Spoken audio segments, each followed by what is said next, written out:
Don't you guys ever find it interesting how we automatically relate to certain characters without even thinking about it?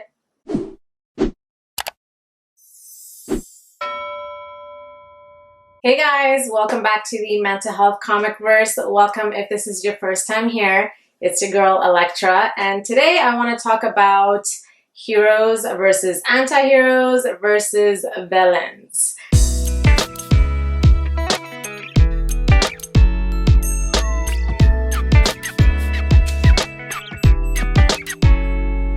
So I want to talk about the difference between all of them, what we all have in common, how the lines can get blurred sometimes, and of course how you and I and everybody fits into one category or the other. And we usually go through all three or two in our lifetime. So let's start with what we all have in common, okay? Which is that we are all born with love, okay? No one is born evil. So it's the compilation of traumatic events coupled with our environment that ultimately directs us to one of these paths, right? And it's different for every single person.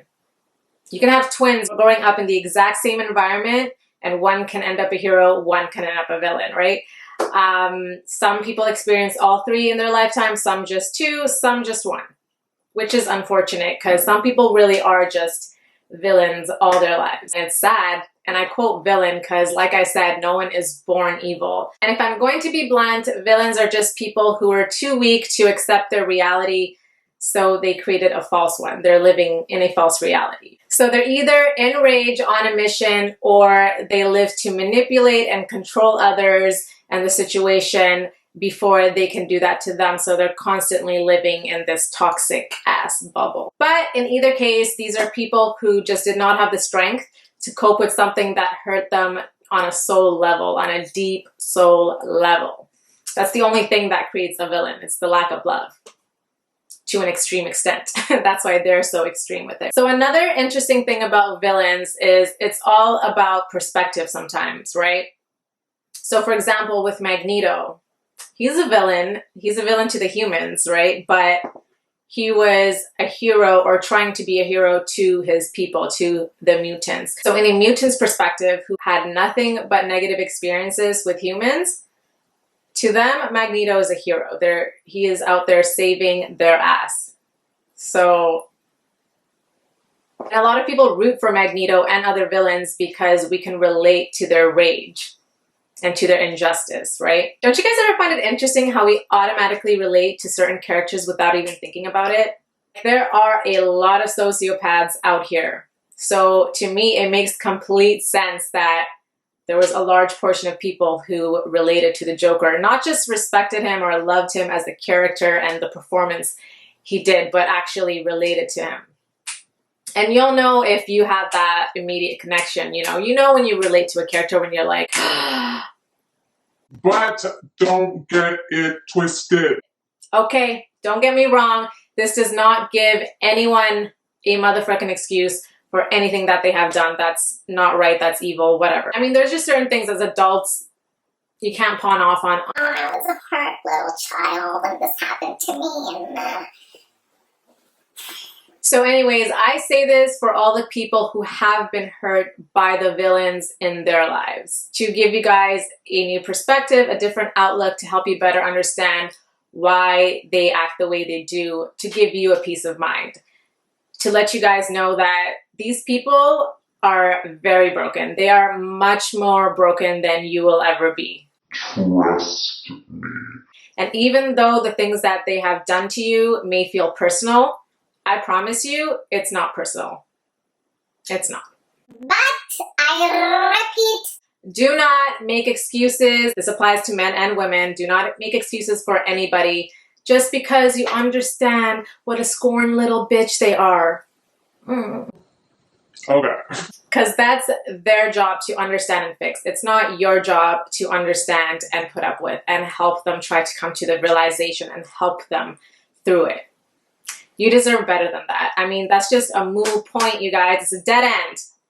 You can't help someone that doesn't even see the help that they need. It's not possible. So it takes two. It's one thing if they realize how messed up they are and they're working on it on their own, and you're there as a support, but you should not be the one dragging them out to help them see what villainous fucks they are. It doesn't work like that.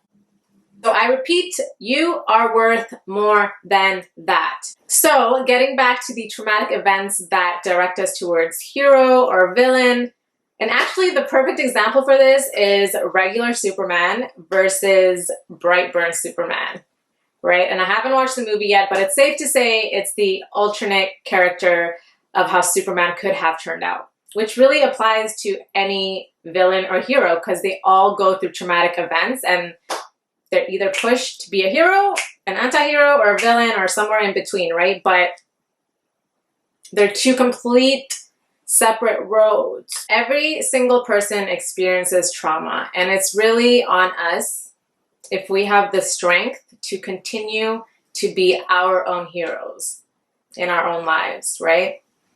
And if we don't, if we didn't, that's okay, because the amazing thing, I mean, it's not okay. It's not okay that you're a villain, but you can move forward from it. You don't have to stay the villain, right? And that's the amazing thing about the human experience is that if you fuck up, if you make a mistake and you are the villain, you don't have to keep being the fucking villain, okay? It's okay to admit that you messed up and that you made a huge mistake and see the error in your ways and change. So if you have been the villain, it's never too late to turn it around. And I use the term villain vaguely because on a large scale, that's the murderous, rapist, etc., etc. But in a daily life scale, the villains in our lives are the people who betray us, the people that we let close to us, who fuck us over. Those are the villains in our lives. And you know if you're the villain, you know if you've done some villainous ass shit to people. Or maybe you don't. Honestly, there are some villains who don't realize how villainous they are because they're living in their delusion. They're living in their false reality that they created after that traumatic event that they had to remove themselves from. And it's really sad that some people are here and they only experience anger and darkness and they're villains in other people's lives, and then that's it. But I do believe that their purpose is to be the darkness to bring others into light. And that's why I don't hate villains, because there are villains who know full and well that they're villains and they don't give a flying fuck.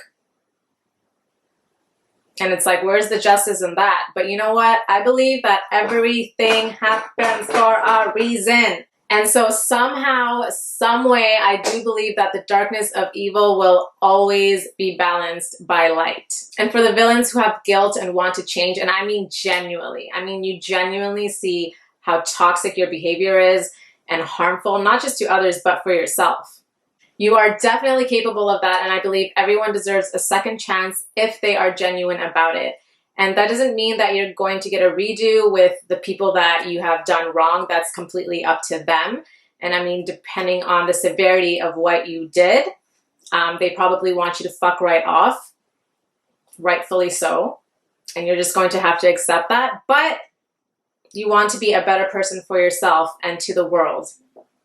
And that really matters. It does, you guys. Like I said, villains are just people who have been stripped of love so much that that's all they know how to do as well. So moving on to anti-heroes, I think this is the most relatable category because they are good people, they do the right thing, but they have a hell of a lot of issues. So basically these guys do fucked up things and their motives are selfish compared to a hero's, but they're still fighting villains and they're still kind of doing the right thing, kinda, right? And that's another interesting point is that everyone seems to think they're doing the right thing. Whether you're a hero, anti-hero, villain, we always think we're doing the right thing for us, for our situation, for our circumstance, for our whatever, right? And everything is always circumstantial, which is why it's so hard for us humans to differentiate, to know between good versus evil all the time, because we're humans, we make mistakes. It's part of our life. And we can be so caught up in our own world with everything that has happened to us, that is happening to us. We can be so out of balance that the villainous thing does seem like the heroic thing. It does. I mean, it's the sad truth, you guys, but And as human beings, we don't always want to follow the rules. The majority of us break rules, just like anti-heroes. And especially when people screw us over, we don't react like heroes all the time, right? We act like humans. We act in rage sometimes. We act in vengeance sometimes. We react out of hurt because we're humans, and that's what happens sometimes. The heroic thing is to be the bigger person, walk away, let it go, forgive, let karma deal with it.